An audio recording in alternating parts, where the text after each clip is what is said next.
France के विदेश मंत्री आज प्रधानमंत्री नरेंद्र मोदी से भी करेंगे मुलाकात।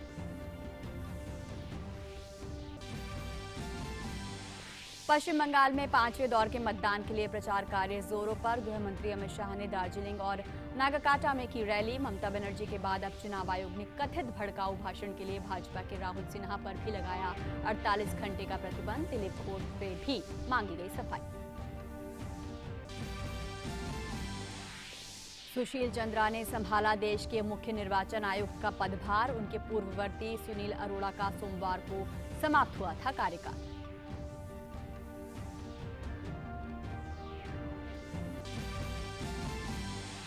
और भारतीय नववर्ष, नव संवत्सर और चैत्र नवरात्रि की आज से शुरुआत। वहीं पंजाब में बैसाखी, महाराष्ट्र में गुड़ी पड़वा और असम में मनाया जा रहा है बिहू। राष्ट्रपति, उपराष्ट्रपति और प्रधानमंत्री ने देशवासियों को दी बधाई।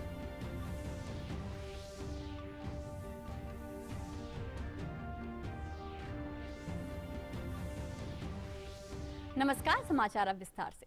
केंद्र सरकार ने कोविड टीकाकरण की दिशा में एक बड़ा और अहम फैसला लिया है। सरकार ने विदेशी कोविड वैक्सीन को भारत में अनुमति देने की प्रक्रिया को तेज करने का फैसला लिया है।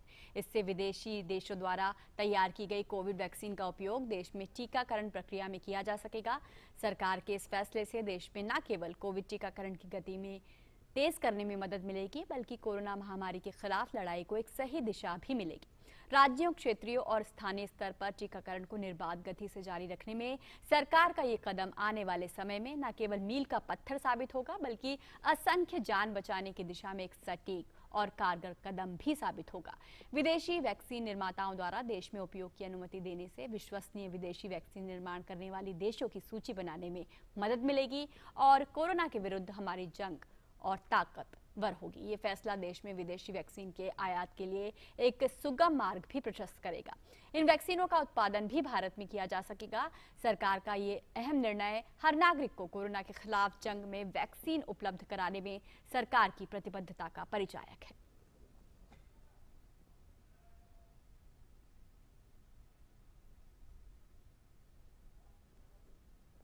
और भारतीय औषधि महानियंत्रक DCGI ने रूस की वैक्सीन स्पुतनिक वी के आपातकालीन उपयोग की अनुमति दे दी है। कल DCGI के विशेषज्ञ समूह ने स्पुतनिक वी के आपात प्रयोग की सिफारिश की थी। भारत में कोविड महामारी से निपटने के लिए तीसरी वैक्सीन है जिसका आपात उपयोग अब हो सकेगा। भारत में इस वैक्सीन का क्लिनिकल परीक्षण डॉक्टर रेड्डीज लैब करा रही है। डॉक्टर रेड्डीज लैब ने भारत में स्पुतनिक टीके की आपूर्ति के लिए रूसी प्रत्यक्ष निवेश कोष के साथ समझौता किया है। डॉक्टर रेड्डीज ने इस साल फरवरी में स्पुतनिक वी के आपातकालीन उपयोग के लिए आवेदन दिया था। स्पुतनिक वी के टीके की 2 खुराकों को 21 दिन के अंतराल पर दिया जाएगा। इस टीके को -18 डिग्री पर भंडारण किया जाएगा। स्वास्थ्य मंत्री डॉक्टर हर्षवर्धन ने कहा है कि स्पुतनिक वी टीके को मंजूरी सब्जेक्ट एक्सपर्ट कमेटी ने दी है। स्पुतनिक वी है जो रशियन वैक्सीन है, उसको इमरजेंसी यूज ऑथराइजेशन की दृष्टि से अभी हमारे जो एक्सपर्ट कमेटी है हमारे ड्रग कंट्रोलर की, उन्होंने अपनी औपचारिक स्वीकृति दी है। नेगवैक ने भी उसके संदर्भ में अपनी तैयारी जो है, अपना ओपिनियन दिया है। अब हमें लगता है कि उसको इमरजेंसी यूज ऑथराइजेशन की औपचारिक स्वीकृति मिलना ये एक शायद फॉर्मेलिटी जैसा ही बचा है। और कोविड-19 के बढ़ते मामलों के बीच देश भर में टीकाकरण अभियान तेजी से जारी है। आज देशव्यापी टीका उत्सव का तीसरा दिन है। टीका उत्सव के दूसरे दिन कल वैक्सीन की 40,04,521 खुराक दी गई। देश भर में अब तक 10,85,33,000 से ज्यादा कोरोना वैक्सीन की खुराकें दी जा चुकी हैं। और स्वास्थ्य और परिवार कल्याण मंत्रालय के मुताबिक देश में कोरोना वायरस महामारी से संक्रमित लोगों में से अब तक 1,22,53,697 मरीज सेहतमंद हो चुके हैं। इसके बाद देश में रिकवरी रेट 89.51% हो गई है। कल देश भर में संक्रमण के 1,61,000 से ज्यादा नए मामले सामने आए। पिछले 24 घंटों में कोविड के कारण देश में 879 लोगों की मौत हुई है। इसके बाद मृत्यु दर घटकर 1.25 रह गई। पिछले 24 घंटों में 97,168 कोरोना मरीज ठीक हुए हैं।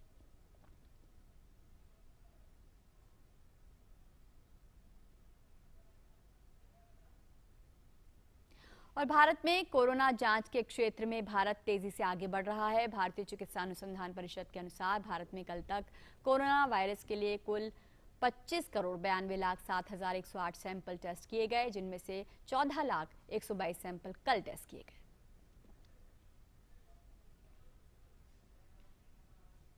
और मध्य प्रदेश की राजधानी भोपाल में कोरोना कर्फ्यू लगा दिया गया है। कोरोना कर्फ्यू 7 दिनों के लिए लगाया गया है। ये कर्फ्यू आज से शुरू होकर 19 अप्रैल तक रहेगा। 19 अप्रैल को सुबह 6 बजे तक कर्फ्यू जारी रहेगा।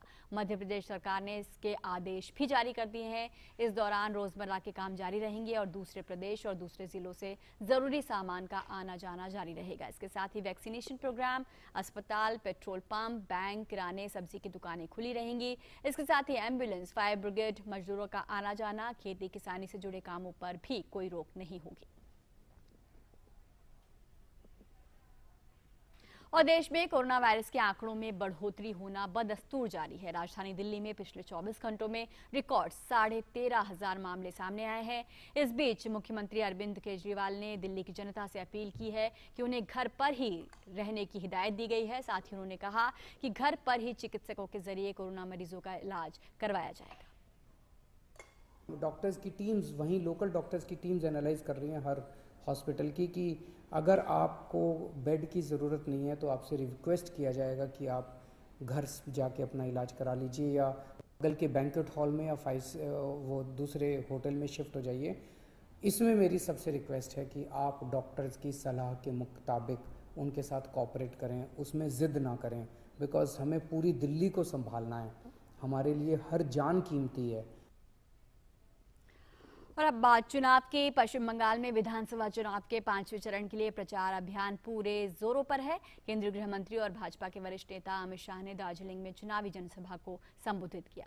रैली को संबोधित करते हुए अमित शाह ने कहा कि आजादी के बाद से राज्य की सरकारों ने दार्जिलिंग का विकास रोका है। साथ ही उन्होंने ये भी कहा कि अगर भारतीय जनता पार्टी को मौका मिले तो 5 साल में दार्जिलिंग का विकास जरूर होगा।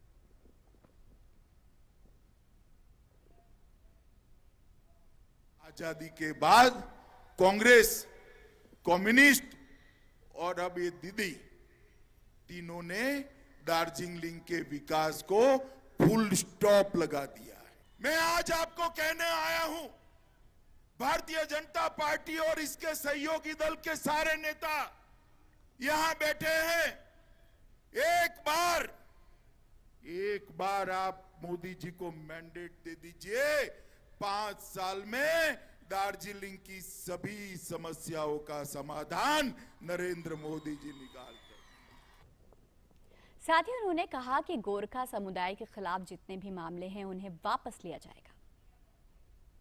मैं कहकर जाता हूं कि भारतीय जनता पार्टी की सरकार बनने के बाद आंदोलन के जितने भी मुकदमे किसी भी गोरखा भाई पर है, सबके सब 1 सप्ताह के अंदर हम वापिस लेने का काम ये भारतीय जनता पार्टी की सरकार करे। मित्रों, गोरखा भाइयों को विस्थापित का जीवन जीना पड़ा, दर भागना पड़ा, छिपना पड़ा।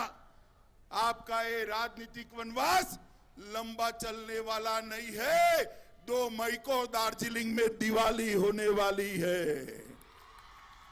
2 मई को ये पहाड़ पर आग नहीं लगेगी।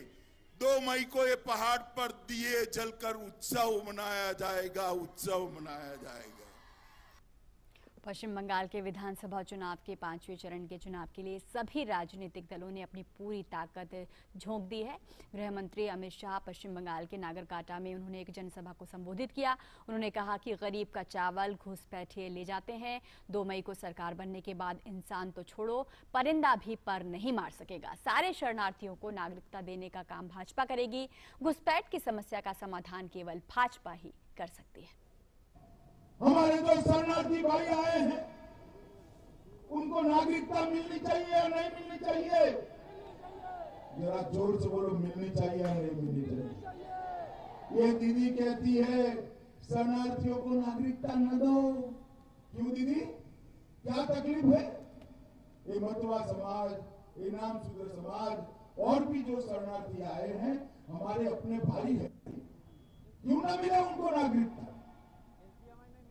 हम देंगे दीदी। आपको उनको नागरिकता देने से आपकी वोट बैंक चले जाने का डर है। हम नहीं डरते, हम नहीं डरते। 2 मई को आप सरकार बना दो, सारे शरणार्थियों को नागरिकता देने का काम ये भारतीय जनता पार्टी की सरकार है। अमित शाह ने कहा कि सिलीगुड़ी से कोलकाता को राष्ट्रीय राजमार्ग के जरिए जोड़ा जाएगा। इस सिलीगुड़ी और कोलकाता के बीच में 700 किलोमीटर का अंतर है और खस्ता हाल रोड है। ये तो आपके पीठ के सारे अस्थि इधर उधर हो जाएंगे, आपके कमर हिल जाएगी। भाजपा सरकार बनने के साथ ही 675 किलोमीटर का सुभाष चंद्र बोस नेशनल हाईवे सिलीगुड़ी से कलकत्ता 3 घंटे में आपको पहुंचा देंगे। बीजेपी पश्चिम बंगाल में चुनाव प्रचार अभियान पार्टी की जीत सुनिश्चित करने के लिए जोर शोर से चुनाव प्रचार कर रही है। पश्चिम बंगाल के स्वरूपनगर में रक्षा मंत्री राजनाथ सिंह ने जनसभा को संबोधित करते हुए कहा कि पश्चिम बंगाल का विकास नहीं हुआ और गरीबी बढ़ी है। वामपंथी दलों की सरकार रही हो, यहां तृणमूल कांग्रेस की सरकार रही हो, बंगाल का विकास नहीं हुआ है। बंगाल में जब भी मैं आता हूं, बंगाल को मैं देखता हूं कि यहां पर गरीबी बढ़ी है, बेरोजगार नौजवानों की संख्या भी तेजी के साथ बढ़ी है। लेकिन तृणमूल कांग्रेस को बेरोजगार नौजवानों को रोजगार देने के लिए जो कदम उठाए जाने चाहिए वह तृणमूल कांग्रेस ने नहीं उठाए, बल्कि तृणमूल कांग्रेस की नेता बराबर यह कहती हैं कि यह दुर्योधन है, यह दुशासन है, इसको दौड़ा दौड़ा कर मारो, इसको बर्तन से मारो। भारतीय जनता पार्टी के राष्ट्रीय अध्यक्ष जेपी नड्डा ने आज पश्चिम बंगाल के पूर्व बर्धमान में एक रोड शो किया। इस अवसर पर उन्होंने ममता बनर्जी की सरकार पर निशाना साधते हुए कहा कि बीजेपी की सरकार बनने के बाद ही राज्य में विकास हो सकता है।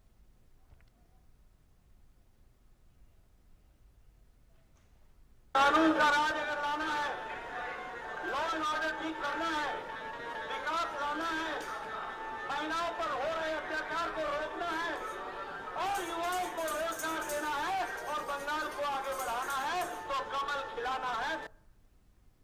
चुनाव आयोग ने भाजपा नेता शुभेंदु अधिकारी को उनके 29 मार्च को दिए गए भाषण के लिए चेतावनी दी है। इसके लिए उन्होंने 9 अप्रैल को जवाब दाखिल किया था। आयोग ने उन्हें सलाह दी है कि जब आदर्श आचार संहिता लागू है तो सार्वजनिक रूप से इस तरह के बयान देने से बचें।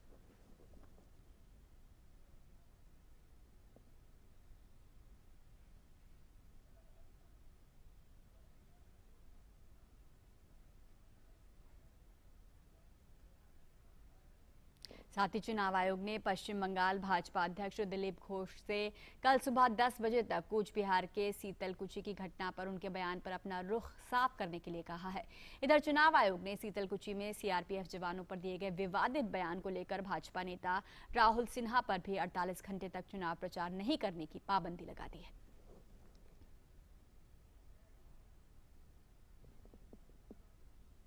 और भारतीय राजस्व सेवा आयकर कैडर के 1980 बैच के अधिकारी सुशील चंद्रा ने आज देश के मुख्य निर्वाचन आयुक्त के रूप में कार्यभार ग्रहण किया।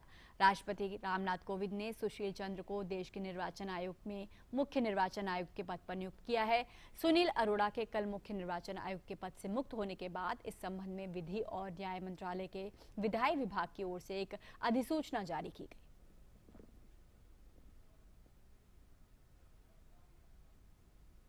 और 5वें चरण में उत्तर बंगाल की जिन सीटों पर चुनाव होना है उनमें चाय बागान श्रमिकों का खासा प्रभाव है। यही वजह है कि सभी राजनीतिक दल चाय बागान श्रमिकों के लिए वायदे कर रहे हैं। चाय बागान श्रमिकों की मांगों का राज्य के चुनाव पर क्या होगा असर, इस बारे में हमारे संवाददाता अजय बिक्रम सिंह की रिपोर्ट।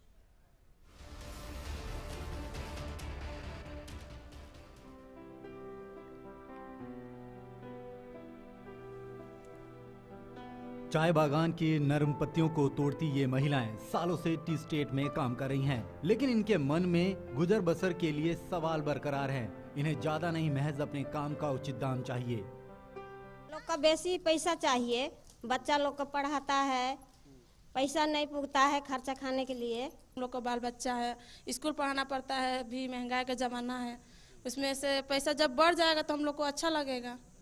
राज्य में तकरीबन 5 लाख चाय बागान श्रमिक परिवार हैं। इस लिहाज से चाय बागान श्रमिकों के मुद्दे और उम्मीदें तकरीबन 25 लाख लोगों को प्रभावित करते हैं।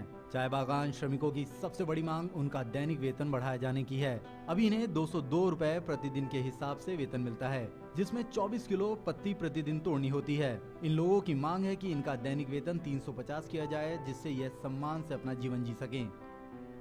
हम लोग का गुजारा नहीं होता है, बच्चा सबको स्कूल पढ़ाना होता है, ट्यूशन पढ़ाना होता है, घर का खर्चा है, पब्लिक काम ज़्यादा नहीं मिलता है, बारिश का वजह से काम नहीं होता है पब्लिक काम, तो हम लोग का बागान का काम से रोजी रोजगार नहीं चलता है।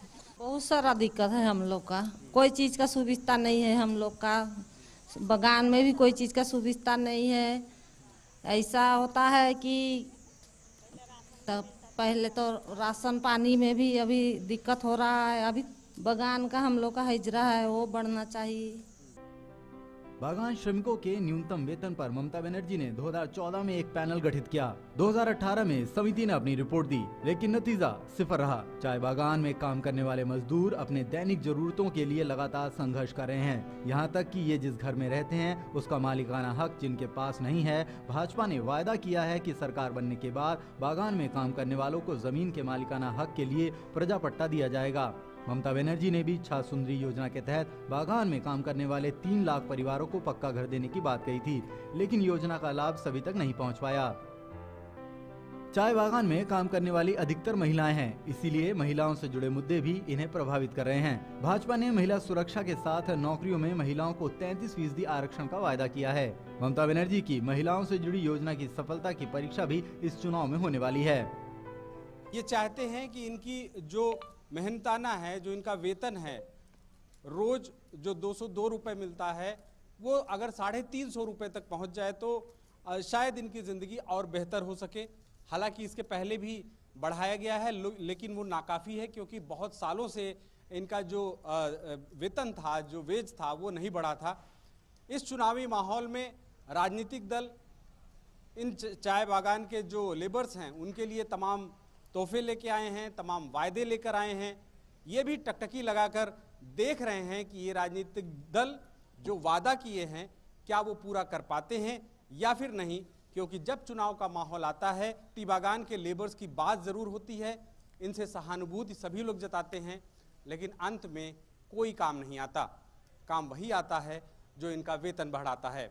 हम भी उम्मीद करते हैं कि इनका वेतन बढ़े और इनकी मांग जो लंबे समय से चली आ रही है वो पूरी हो सके। कैमरामैन कुमार दत्ता के साथ अजय विक्रम सिंह, डीडी न्यूज़, जलपाईगुड़ी। प्रधानमंत्री नरेंद्र मोदी आज भू राजनीतिक विषय से जुड़े भारत के प्रमुख वैश्विक सम्मेलन रायसीना संवाद के 6ठे संस्करण का उद्घाटन करेंगे। कोविड-19 महामारी के कारण रायसीना संवाद का 6ठा संस्करण ऑनलाइन आयोजित हो रहा है, जो कि आज से शुरू होकर 16 अप्रैल तक चलेगा। इस बार का theme viral world, outbreaks, outliers and out of control है। इसमें कुल 50 सत्र होंगे, जिसमें 50 देशों के बहुपक्षीय संगठनों के 150 वक्ता हिस्सा लेंगे। प्रधानमंत्री नरेंद्र मोदी के वीडियो संदेश के साथ रायसीना संवाद का उद्घाटन होगा। उद्घाटन सत्र में रवांडा के राष्ट्रपति पॉल कागमे और डेनमार्क की पीएम मेटे फ्रेडरिक्सन मुख्य अतिथि के तौर पर हिस्सा लेंगे। बाद के सत्रों में ऑस्ट्रेलिया के प्रधानमंत्री स्कॉट मॉरिसन और यूरोपीय परिषद के अध्यक्ष चार्ल्स मिशेल भी हिस्सा लेंगे। पुर्तगाल, जापान, मालदीव्स और ईरान के विदेश मंत्रियों के अलावा इस वार्ता में कई नेता और अधिकारी भी भाग लेंगे।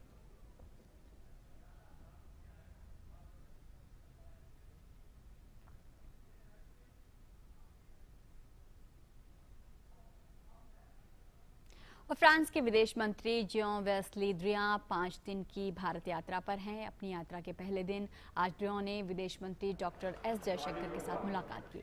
दोनों नेताओं के बीच द्विपक्षीय, क्षेत्रीय और आपसी हित के अंतर्राष्ट्रीय मुद्दों पर विचार विमर्श किया गया। जॉन वेस्ली द्रिया आज शाम प्रधानमंत्री नरेंद्र मोदी से भी मुलाकात करेंगे। वे जलवायु परिवर्तन के मुद्दे पर सामूहिक चर्चा में पर्यावरण, वन और जलवायु परिवर्तन मंत्री प्रकाश जावड़ेकर से भी मिलेंगे। फ्रांस के विदेश मंत्री रायसीना संवाद में भी हिस्सा लेंगे। भारत और फ्रांस के बीच 1998 से ही रणनीतिक साझेदारी है। इस दौरान नियमित रूप से उच्च स्तरीय विचार विमर्श और विभिन्न क्षेत्रों में सहयोग बढ़ा है। फ्रांस के विदेश मंत्री की इस यात्रा के कोरोना काल के बाद व्यापार, रक्षा, जलवायु, प्रवासन और आवागमन, शिक्षा और स्वास्थ्य के क्षेत्रों में सहयोग और मजबूत होने का रास्ता साफ होगा।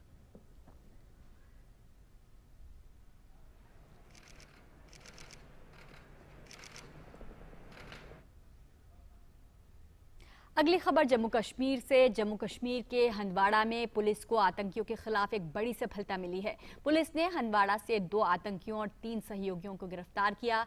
ये सभी अल-बदर तंजीम आतंकी समूह से जुड़े हैं। आतंकियों के पास से हथगोले और 2 चीनी बंदूक और कारतूस बरामद किए गए हैं। पुलिस ने आर्मी और सीआरपीएफ के साथ विशेष नाका लगाकर 3 आतंकियों को पकड़ा।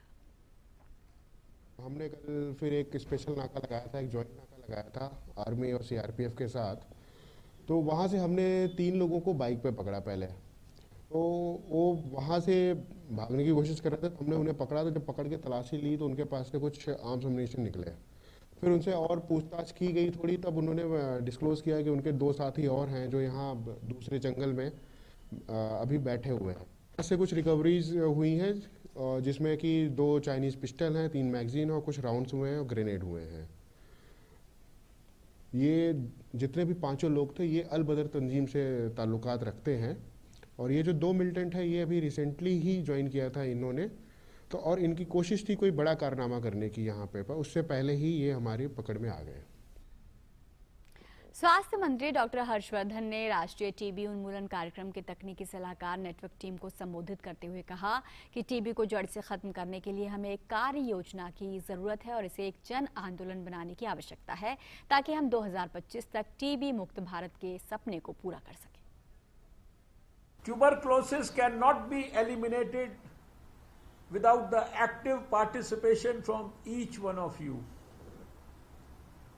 On the World TB Day recently, I had officially called out for a TB Mukt Bharat. To fulfill our dream of a TB Mukt Bharat, we need to make this into a genuine people's movement. We will have to do more over and above what we are currently doing. पवित्र अमरनाथ यात्रा के लिए online पंजीकरण प्रक्रिया बृहस्पतिवार से शुरू होगी। बालटाल और चंदनबाड़ी दोनों ही मार्गों से अमरनाथ यात्रा पर जाने के लिए पंजीकरण किया जाएगा। 56 दिवसीय यात्रा 28 जून को शुरू होकर 22 अगस्त को रक्षाबंधन के दिन संपन्न होगी। यात्रा पर जाने के इच्छुक श्रद्धालु www.jksasb.nic.in पर अपना पंजीकरण करा सकते हैं। यात्रियों को ऑनलाइन आवेदन फॉर्म पर अपना फोटो और अनिवार्य स्वास्थ्य प्रमाण पत्र संलग्न करने के साथ ही आवश्यक जानकारी देनी होगी। पंजीकरण के लिए इस साल 15 मार्च के बाद जारी स्वास्थ्य प्रमाण पत्र ही मान्य होंगे। 13 साल से कम और 75 साल से अधिक आयु के श्रद्धालुओं को यात्रा की अनुमति नहीं होगी। और देश भर में आज से चैत्र नवरात्र का त्योहार शुरू हो गया है। देश भर के मंदिरों में मां दुर्गा के विभिन्न रूपों की आराधना की जा रही है। मां शक्ति की पूजा के इस पर्व के दौरान लोग पूरे 9 दिनों तक व्रत रखते हैं। चैत्र नवरात्र के पहले दिन आज मां शैलपुत्री की पूजा की जाती है। मां के स्वरूप को सौभाग्य और शांति का प्रतीक माना जाता है। देश के विभिन्न हिस्सों में आज भक्तगण बड़ी संख्या में मंदिरों में पहुंचकर मां दुर्गा के विभिन्न रूपों की पूजा अर्चना कर उनका आशीर्वाद ले रहे हैं। हालांकि कोरोना के खतरे के चलते सावधानियों का भी पूरी एहतियात के साथ ध्यान रखा जा रहा है। दिल्ली के प्रसिद्ध झंडेवालान मंदिर और कालकाजी मंदिर में भक्त पूरी श्रद्धा और सावधानी के साथ मां दुर्गा की पूजा अर्चना कर रहे हैं।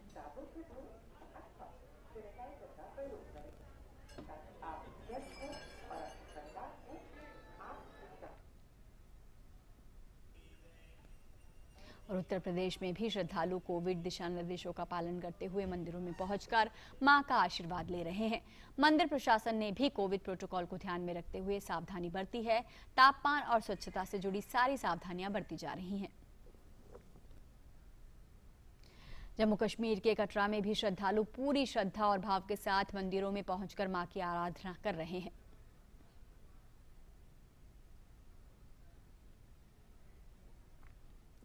और प्रधानमंत्री नरेंद्र मोदी ने ट्वीट कर देशवासियों को नवरात्रि की बधाई दी है। रक्षा मंत्री राजनाथ सिंह ने भी देशवासियों को नवरात्र के अवसर पर शुभकामनाएं दी हैं। देशवासियों को नवरात्रि की ढेरों शुभकामनाएं। जय माता दी, ये प्रधानमंत्री का संदेश है।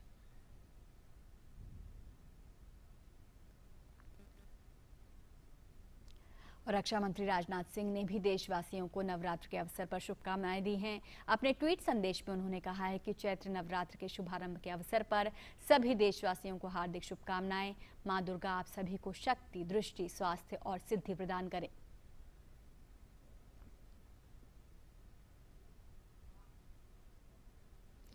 वहीं आज पंजाब में बैसाखी, महाराष्ट्र में गुड़ी पड़वा और असम में बिहू मनाया जा रहा है। राष्ट्रपति, उपराष्ट्रपति ने देशवासियों को इन सभी त्योहारों की शुभकामनाएं दी हैं। और नवरात्र को लेकर भक्तों में खासा उत्साह है और भक्त मंदिर में मां के दर्शन करने के लिए पहुंच रहे हैं। झंडेवालान मंदिर प्रशासन की तरफ से भी कोरोना वायरस को देखते हुए सारी तैयारियां पूरी कर ली गई हैं, जिससे कि इस महामारी के दौर में भी श्रद्धालु माता के दर्शन कर सके। हमारे संवाददाता ने नवरात्र के मौके पर मंदिर में इंतजामों का जायजा लिया। नवरात्र को लेकर देश भर में उत्साह का माहौल है। देश की राजधानी दिल्ली में भी मंदिरों को भव्य रूप में सजाया गया है, लेकिन कोरोना महामारी के चलते मंदिरों के द्वार को बंद रखा गया है। कुछ श्रद्धालु हमारे साथ हैं, बात करते हैं। क्या कहेंगे सर, आज मंदिर के दर्शन नहीं हो पाए, अंदर जाने के मौका नहीं? दर्शन नहीं हो पाया, लेकिन हमारी आस्था है। 40 साल से हम रेगुलर माँ के चरणों में आते हैं, लेकिन मंदिर कमेटी का बहुत बहुत धन्यवाद करते हैं कि अंदर से दर्शन नहीं करा पाए, लेकिन बाहर से उन्होंने दर्शन कराया है। आप क्या कहेंगे, कितना महत्व रखते हैं आपके लिए नवरात्र? मेरे लिए नवरात्र बहुत महत्व रखते हैं, मगर मैं हर साल आती हूँ। ऐसे दर्शन तो कभी नहीं हुए जैसे आज हुए हैं। बहुत अच्छे हैं। कोरोना से बचा दिया, वही सुविधा है हमें। और कोरोना आगे हमारे लिए, सब आगे वाला पीछे से भी अच्छा दिन आए हमारे लिए। मैं यही दुआ करूंगी, माँ झंडे वाली महारानी सबका बेड़ा पार करियो। जय माँ झंडे वालान जो है सबका भला करें, ऐसी आस्था के साथ लोग मंदिरों में आ रहे हैं और लोग चाहते हैं कि जल्दी से ये कोरोना खत्म हो और फिर से लोग सामान्य रूप से अपनी जिंदगी जी सकें। कैमरामैन जगपाल सिंह के साथ गिरीश निशाना, डीडी न्यूज, दिल्ली। और महाराष्ट्र के लोग नए साल को गुड़ी पड़वा के तौर पर मनाते हैं। वडोदरा में मराठी समाज के लोग गुड़ी पड़वा के मौके पर एकत्र हुए और इसे काफी हर्षोल्लास के साथ मनाया। गुड़ी पड़वा के दिन एक लकड़ी पर साड़ी लपेटकर और उल्टा कलश रखकर उसकी गुड़ी बनाकर उसकी पूजा की जाती है। इस साल भी कोरोना के कहर के बीच एहतियात के साथ गुड़ी की पूजा कर गुड़ी पड़वा मनाया गया।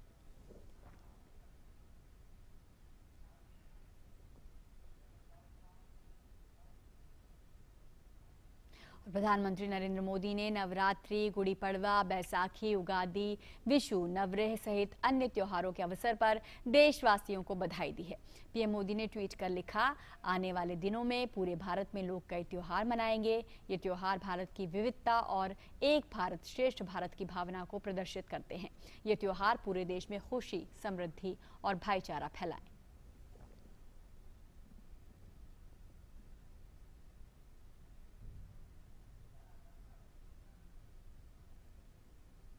प्रधानमंत्री नरेंद्र मोदी ने देशवासियों को नवरात्र पर भी बधाई दी। प्रधानमंत्री नरेंद्र मोदी ने अपने ट्वीट में लिखा कि देशवासियों को नवरात्रि की हार्दिक शुभकामनाएं। साथ ही नवरेह के विशेष अवसर पर प्रार्थना करता हूं कि आपका एक साल खुशी और सफलता से भर जाए। मैं सभी के अच्छे स्वास्थ्य और कल्याण के लिए प्रार्थना करता हूं।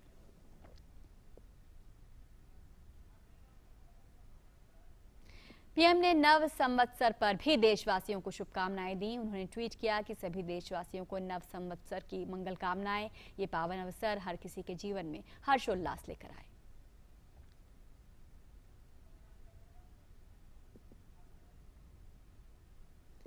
पीएम ने चेती चांद पर शुभकामनाएं देते हुए लिखा कि भगवान झूलेलाल का विशेष आशीर्वाद सदैव हम सब पर बना रहे। मैं प्रार्थना करता हूं कि आने वाले साल में सभी की इच्छाएं पूरी हों।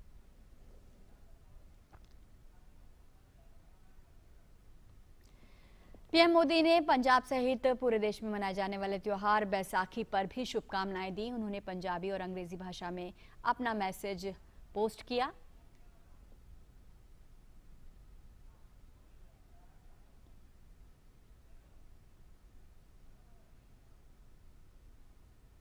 पीएम मोदी ने मणिपुर के नए साल सजीबू चिरोबा पर शुभकामनाएं दी। पीएम ने लिखा, नए साल के लिए सभी को शुभकामनाएं। और पीएम मोदी ने उगादी पर भी सभी को बधाई दी।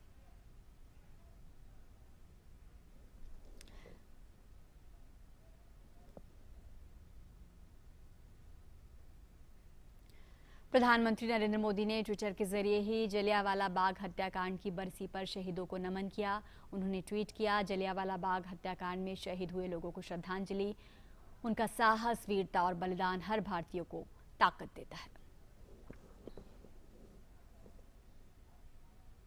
उत्तर प्रदेश के मुख्यमंत्री योगी आदित्यनाथ ने रमजान माह के अवसर पर प्रदेशवासियों को बधाई और शुभकामनाएं दी हैं। मुख्यमंत्री योगी आदित्यनाथ ने कहा कि उत्तर प्रदेश समरसता, भाईचारे और सांस्कृतिक एकता की मिसाल है। कोरोना संक्रमण के मद्देनजर लोग रमजान के दौरान घर में ही रहकर धार्मिक कार्य संपन्न करें। और ब्रिटेन ने मनी लॉन्ड्रिंग और टेरर फंडिंग पर रोक लगाने में नाकाम रहने पर पाकिस्तान को 21 उच्च जोखिम वाले देशों की सूची में डाला है। इससे पहले FATF भी पाकिस्तान को उच्च जोखिम वाली श्रेणी में डाल चुका है। सूची को ब्रेक्जिट के बाद के घटनाक्रमों के हिस्से के रूप में जारी किया गया है। इससे पहले यूरोपीय संघ द्वारा चौथी सूची निकाली जाती थी। अब ब्रिटेन की अपनी अलग सूची है जिसमें पाकिस्तान को शामिल किया गया है। पाकिस्तान विदेश कार्यालय के प्रवक्ता जाहिद हफीज चौधरी ने घटनाक्रम पर कहा कि मनी लॉन्ड्रिंग और आतंकवादी वित्त पोषण उच्च जोखिम वाले देशों की सूची में पाकिस्तान को शामिल करने का ब्रिटेन का फैसला तथ्यों पर आधारित नहीं है। चौधरी ने उम्मीद जताई कि ब्रिटेन अपने नियमों की समीक्षा करेगा। अमेरिका ने ईरान के नातांज नाभिकीय संयंत्र पर हमले से अपने को दूर किया है। व्हाइट हाउस ने कहा है कि संयंत्र में बिजली गुल होने की घटना में उसका कोई हाथ नहीं है और ईरान के द्वारा इजराइल पर लगाए गए आरोप पर भी किसी तरह की टिप्पणी करने से इनकार कर दिया है। कल ईरान ने इजराइल पर नातांज नाभिकीय संयंत्र पर हमले का आरोप लगाया और कहा कि इसका बदला लिया जाएगा। इस बीच इजराइल ने इन आरोपों पर कोई टिप्पणी नहीं दी है और ईरान के परमाणुकरण के खिलाफ लड़ाई को बड़ा काम बताया। अमेरिका ने यूक्रेन सीमा पर रूस की बढ़ती आक्रामकता पर भी चिंता जताई है और कहा कि इस हफ्ते अमेरिका और नेटो के वरिष्ठ अधिकारियों के बीच इसी विषय पर बातचीत होगी। व्हाइट हाउस की प्रेस सचिव जेन साकी ने कहा है कि बॉर्डर पर रूस की बढ़ती आक्रामकता पर अमेरिका की नजर है।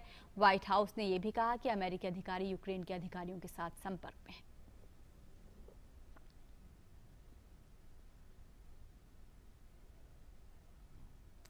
इस बीच रूस के विदेश मंत्री सर्गेई लावरोव ने कहा है कि तुर्की और अन्य जिम्मेदार देशों से इस मामले पर किसी भी तरह की टिप्पणी देने से बचने को कहा है।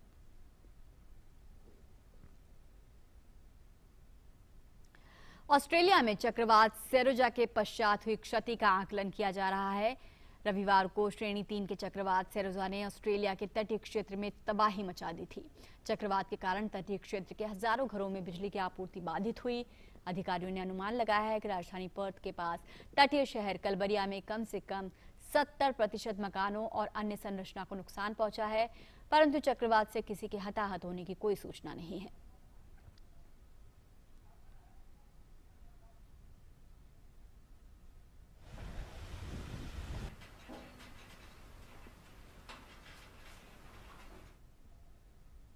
और रूस के सेंट पीटर्सबर्ग में एक ऐतिहासिक इमारत में लगी भीषण आग को बुझाने की कोशिशों के बाद एक दमकल कर्मी की मौत हो गई, जबकि कई अस्पताल में भर्ती हैं। आग लगने का अभी तक फिलहाल पता नहीं चल सका है। आग लगने के कारण आसपास के रिहायशी इलाकों में रहने वाले लोगों को निकालकर सुरक्षित स्थानों पर पहुंचाया गया। जिस ऐतिहासिक इमारत में आग लगी उसके निर्माण 19वीं सदी में एक कार्य केंद्र के रूप में किया गया था, लेकिन हाल ही में इसका उपयोग व्यापार केंद्र के रूप में हो रहा है। तुर्की के राष्ट्रपति तैयब एर्दोआन ने अंकारा में लीबिया के प्रधानमंत्री अब्दुल हमीद दबीबेह से मुलाकात की। इस मौके पर तुर्की के राष्ट्रपति ने कहा कि दोनों देश पूर्वी भूमध्य सागर में 2019 समुद्री सीमांकन समझौते के लिए प्रतिबद्ध है। तुर्की ने त्रिपोली आधारित सरकार के राष्ट्रीय समझौते का समर्थन किया था, जो कि पूर्व स्थित लीबिया राष्ट्रीय सेना के खिलाफ था, जिसे रूस, मिस्र, संयुक्त अरब अमीरात और फ्रांस का समर्थन प्राप्त था। इस बीच लीबिया के दबीबेह ने कहा है कि दोनों देशों के बीच समुद्री सीमांकन समझौते एक वैध ढांचे पर आधारित है। एर्दोआन ने यह भी कहा कि तुर्की लीबिया में कोविड-19 टीकों की 1,50,000 खुराक को मदद के तौर पर भेजेगा। वहीं अमेरिकी राष्ट्रपति जो बाइडेन ने वैश्विक चिप की कमी पर चर्चा करने के लिए प्रमुख कंपनियों के अधिकारियों के साथ बैठक की। कोरोना वायरस महामारी के बाद खरीदारी के आदेश रद्द किए जाने के बाद वाहन निर्माताओं को वैश्विक स्तर पर चिप की कमी का सामना करना पड़ा। ब्रॉडबैंड, इंटरनेट, सेलफोन और केबल टीवी कंपनियों को भी नेटवर्क स्विच, राउटर और सर्वर प्राप्त करने में देरी का सामना करना पड़ा। इस बीच पिछले हफ्ते ही एक अमेरिकी ऑटो उद्योग समूह ने सरकार से मदद करने का आग्रह किया और चेतावनी दी कि वैश्विक सेमीकंडक्टर की कमी इस साल 12,80,000 कम वाहनों का निर्माण होगा और इससे अगले 6 महीनों का उत्पादन बाधित हो सकता है। बाइडेन के साथ बैठक में शामिल होने वाले मुख्य कार्यकारी अधिकारियों में जनरल मोटर्स के मैरी बर्रा, फोर्ड मोटर के सीईओ जिम फार्ले आदि शामिल थे। और ब्रिटेन और फ्रांस समेत G7 देशों के विदेश मंत्रियों ने रूस यूक्रेन सीमा के पास और रूस के कब्जे वाले क्रीमिया क्षेत्र में रूसी सैनिकों की संख्या में बढ़ोतरी की निंदा की है। ब्रिटेन के विदेश मंत्री ने कहा है कि बिना किसी पूर्व सूचना के बड़ी संख्या में सैनिकों की आवाजाही धमकाने वाली और अस्थिर करने वाली गतिविधि है। G7 ने रूस से अंतर्राष्ट्रीय दायित्वों का पालन करते हुए उकसाने वाले काम तुरंत बंद करने और तनाव घटाने को कहा है। और अभी सीधे आपको लिए चलते हैं स्वास्थ्य मंत्रालय की प्रेस कॉन्फ्रेंस में। Namaskar friends and welcome to this briefing on the COVID situation. As you are aware, two very important decisions have been taken by the government today on vaccines.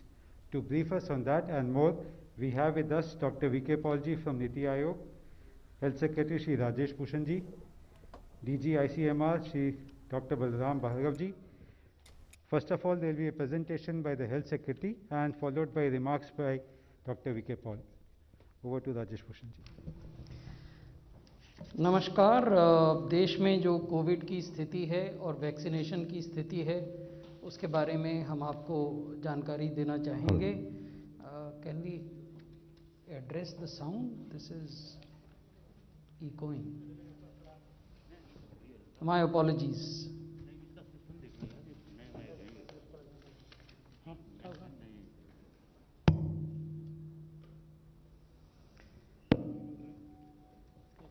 Okay, so this is a snapshot of the position of infection today in the country. We have 89.51% people who've been cured. There are 1.25% deaths and there are 9.24% active cases. If we look at the new cases, you will find that the previous highest surge has already been crossed and the trend is going upward. So that is a cause for worry, and that is something that we continuously share with the states and UTs and try to help them in tackling the pandemic in a more effective manner. As we engage with you today, there are 53 central teams which are camping in 53 districts of the country which are showing surge in cases, and these central teams are helping the district administration as well as the state administration, particularly the health department and the revenue officials in tackling the pandemic. If we look at daily deaths, they also are showing an increasing trend. However, the previous surge highest point was 1,114. Presently, we have reported 879 deaths. So these are the states of concern, and you will see week on week how average daily cases are going up, how the test per million is behaving in that state, and what is the daily RT-PCR share and what is the weekly positivity rate. In case of Maharashtra, you will find that the average daily cases week on week have grown significantly and have reached a level of 57,000 plus. The test per million are also growing, but they are not keeping pace with the growth of average daily cases. And if we look at the share of RT-PCR tests, that's progressively coming down. So that is something that we repeatedly request the state to address. The ideal proportion is 70% RT-PCR tests and 30% rapid antigen tests, because we believe that both tests are important. Rapid antigen tests have their value, particularly as a screening test in areas which are densely populated and in those areas which are showing recent cluster of new cases. So once they are used as a screening test, those who test negative in those rapid antigen tests have to be mandatorily subjected to RT-PCR. The weekly positivity rate you will see is very high, 24.66%, and this is when the RT-PCR tests are relatively low. So we have reason to believe that if RT-PCR tests proportion goes up, then the positivity may show a corresponding increase. And this is not something which is specific to Maharashtra. This is something to all such states where RT-PCR percentages are low. So this is Chhattisgarh. You will see that in the mid-February, they were reporting hardly 200 cases. But today it is 11,504 cases. So that's the average, how it has changed. The average test per million have increased but have not kept pace with the change in cases. And the average daily RT-PCR share is roughly 28 to 30%. So this is again an instance where a ramping up of RT-PCR abilities or test capacities is needed. We have through ICMR offered to the states that they could, if they so desire, make use of mobile testing labs. These technologies have been perfected, developed within the country, and there are multiple private players who are offering such mobile tests at a very cost-effective rates. RT-PCR machines have also been put on the government e-marketplace, which is GEM, so that procurement could be easier and could take lesser time. Weekly positivity in case of Chhattisgarh is increasing from 1.5%, it has increased to 27.95, almost 28%. So this is another cause for concern. If we look at Uttar Pradesh, you will find that from average 89 cases a day, it has increased to 10,000 cases a day. The average test per million are also increasing, but as I told you is the case with other states, the rate of change of cases and rate of change of test per million have to keep pace with each other, which is not the case here. The average daily RT-PCR tests are around 45 to 44%, so they also need to be ramped up. The weekly positivity is below 5, 4.84, but it is showing a rising trend. अगर हम पंजाब को देखें तो ये 300 के लगभग case प्रतिदिन report होते थे फरवरी के मध्य में, अब ये बढ़कर 3000 केसेस हो गए हैं प्रतिदिन. एवरेज टेस्ट पर मिलियन, प्रति 10 लाख की आबादी पर आप कितने टेस्ट करते हैं, वो बढ़े ज़रूर हैं लेकिन उस अनुपात में नहीं बढ़े हैं जिस अनुपात में प्रतिदिन आने वाले केसेस बढ़ रहे हैं. RT-PCR का जो शेयर है वो ज़रूर 70% है. वीकली पॉजिटिविटी में एक हल्का डिक्लाइन हम पिछले 2 सप्ताहों में देख रहे हैं, लेकिन डिक्लाइन के बावजूद ये जो पॉजिटिविटी है ये 8% है. आप लोग जानते होंगे कि WHO की जो गाइडलाइंस हैं वो ये कहती हैं कि अगर आप 5% या उससे कम पॉजिटिविटी पर हैं तो चीज़ें नियंत्रित करने में आसानी होती है. अब अगर कर्नाटका की स्थिति को देखें तो यहाँ 404 केस आते थे प्रतिदिन औसतन, अब ये बढ़कर 7,700 हो गए हैं. टेस्ट पर मिलियन बढ़े हैं लेकिन उस अनुपात में नहीं. जो अनुपात RT-PCR टेस्ट्स का है, the share of average RT-PCR tests in total tests, that is quite good, it's 92%. but the weekly positivity rate is increasing and it is at 6.45. If we look at Gujarat, from 275 cases per week in mid-February, they have increased to 4,500 cases in the recent week. Tests per million have increased substantially from 267 to 1574, but they need to be increased further. If we look at the share of RT-PCR, it is still hovering around 48 to 50%, needs to go up. Weekly positivity had declined in mid-March, but is again climbing up. It is less than 5%, but at 4.5, it is showing an upward trend. If we look at Madhya Pradesh, from 267 cases on an average every day, ये बढ़कर 4,900 हो गए हैं. इनके average test पर million 441 हैं. इनको और बढ़ाने की आवश्यकता है. RT-PCR शेयर 73% है. ये संतोष की बात है, लेकिन वीकली पॉजिटिविटी रेट लगातार बढ़ रहा है और 13% पर अभी है. तमिलनाडु में भी लगभग वही स्थिति है. 450 केस औसतन प्रतिदिन आते थे फरवरी के मध्य में. अब ये बढ़कर 5,200 हो गए हैं. एवरेज टेस्ट पर मिलियन बढ़े थे, लेकिन इधर फिर पिछले 2 सप्ताहों से वो घट रहे हैं. इनको बढ़ाने की ज़रूरत है.